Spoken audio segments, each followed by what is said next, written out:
अस्सलाम वालेकुम। मेरा नाम तहमीना यासिर है। मैं क्लिनिकल साइकोलॉजिस्ट हूँ। आज एक और केस स्टडी लेकर आपके सामने हाजिर हुई हूँ। आज की केस स्टडी है मीरब की।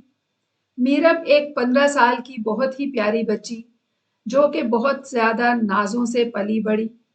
उसके वालिदैन ने उसकी हर ख्वाहिश पूरी की।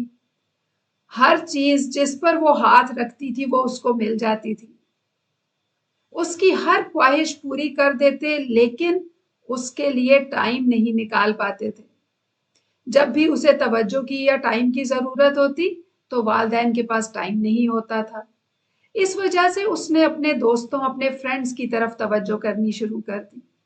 फ्रेंड से उसे तवज्जो मिल जाती थी, वो उनका ज्यादा ख्याल करना शुरू हो गई, उनसे ख्याल करवाना शुरू हो गई। आहिस्ता आहिस्ता उसकी नेचर में पोजेसिवनेस आना शुरू हो गई, यानी जो मेरा दोस्त है वो मेरा ही रहे, किसी और का ना हो। इस तरह की नेचर उसके अंदर बनना शुरू हो गई और उसकी इस पोजेसिव नेचर की वजह से उसके फ्रेंड्स तंग आना शुरू हो गए।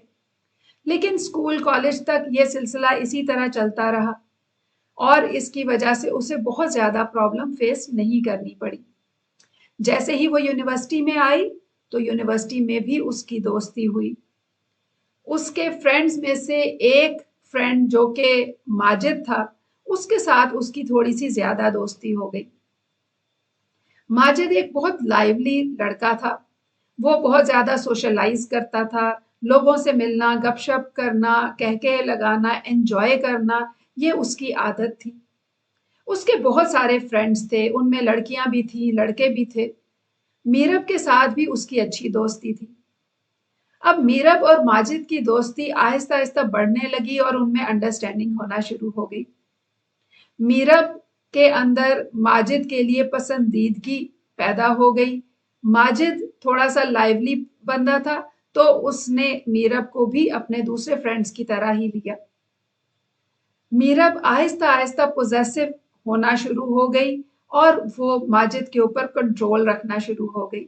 यानी माजिद से हर वक्त पूछना, कहाँ हो, क्या कर रहे हो, मेरी बात सुनो, मेरा ख्याल करो। और उसके इस ऑब्सेशन, इस पोजेसिव नेचर की वजह से माजिद तंग आना शुरू हो गया, इसलिए कि वो तो एक लाइवली बच्चा था, वो एंजॉय करना चाहता था। तो आहिस्ता आहिस्ता माजिद मीरब की वजह से तंग आना शुरू हो गया।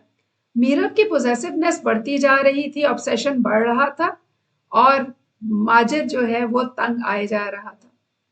एक वक्त आया कि माजिद ने मीरब को मना कर दिया कि अब मैं तुम्हारे साथ दोस्ती नहीं रख सकता, इसलिए कि तुम मुझे बहुत ज्यादा कंट्रोल करती हो, मुझे अपनी मर्जी से चलाना चाहती हो और मैं ये नहीं कर सकता। अब मीरब के लिए एक बहुत शॉकिंग बात थी, यानी उसकी दोस्ती माजिद के साथ खत्म हो रही थी और इसने उसको हिला के रख दिया।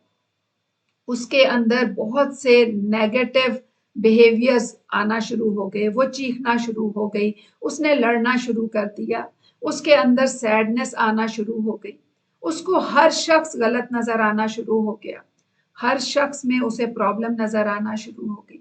लेकिन माजिद उसे छोड़ चुका था। माजिद का जहन जो है बिल्कुल क्लियर था और उसे पता था कि वो मीरब के साथ नहीं चल सकता। लेकिन मीरब तो बहुत ज्यादा उसे पसंद करने लगी थी। तो अब मीरब के लिए एक बहुत इंपॉर्टेंट टाइम था, बहुत क्रूशल टाइम था, जिसमें वो अपनी इमोशंस की वजह से प्रॉब्लम में आ रही थी और इसी वजह से उसने सुइसाइडल अटेम्प्ट की भी कोशिश कर ली।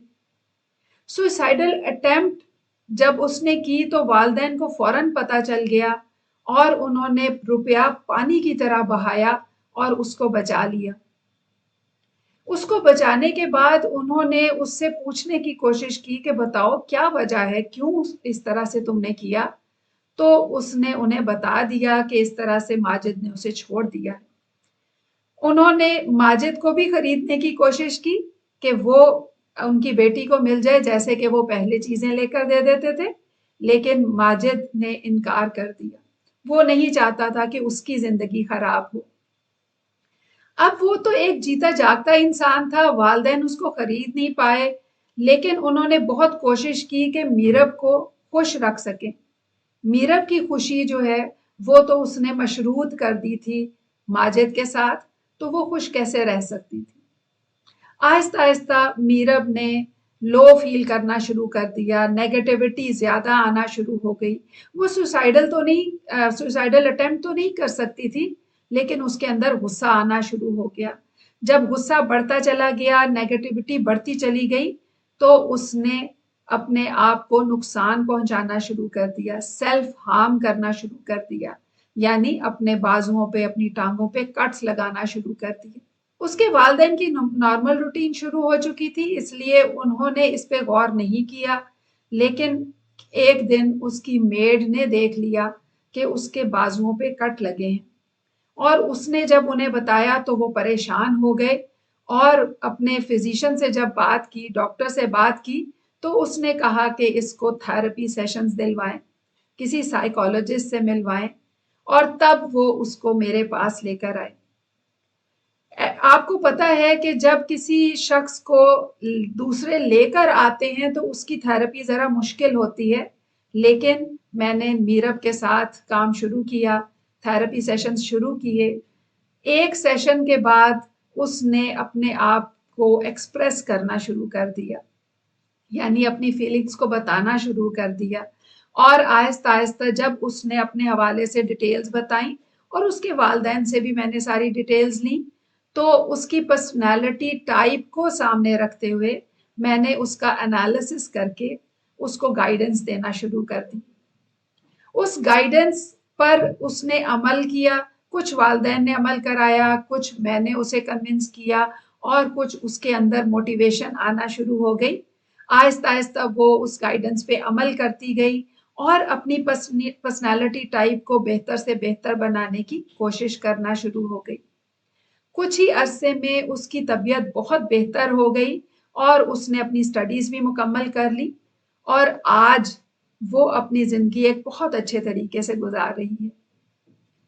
इस केस स्टडी से हमें पता चलता है कि कोई भी शख्स अपने आप को किसी भी वक्त पर, किसी भी लेवल पर चेंज कर सकता है, लेकिन उसके लिए जरूरी ये होता है कि हर शख्स अपने आप को समझे, अपने आप को जाने, अपनी पर्सनैलिटी को जाने कि मेरी पर्सनैलिटी किस तरह की है, मेरे अंदर कौन सी स्ट्रेंथ्स है, कौन सी खूबियां हैं, और कौन सी वीकनेसेस हैं, यानी खामियां हैं। अपनी खूबियों पर काम करके उनको बेहतर से बेहतर बनाए, और अपनी खामियों पर काम करके उनको ठीक करे। तो इसी तरह से एक शख्स जो है वो अपनी जिंदगी को बेहतर से बेहतर बना सकता है। और जब हम अपनी जिंदगी को बेहतर बनाने की खुद कोशिश शुरू कर देते हैं, तो उसके नतीजे में हम अपनी जिंदगी की डोर अपने हाथ में ले लेते हैं, जिस तरह से मीरब ने भी अपनी जिंदगी की डोर अपने हाथ में ले ली। तो इसके साथ ही मुझे इजाजत दीजिए। अल्लाह हाफिज।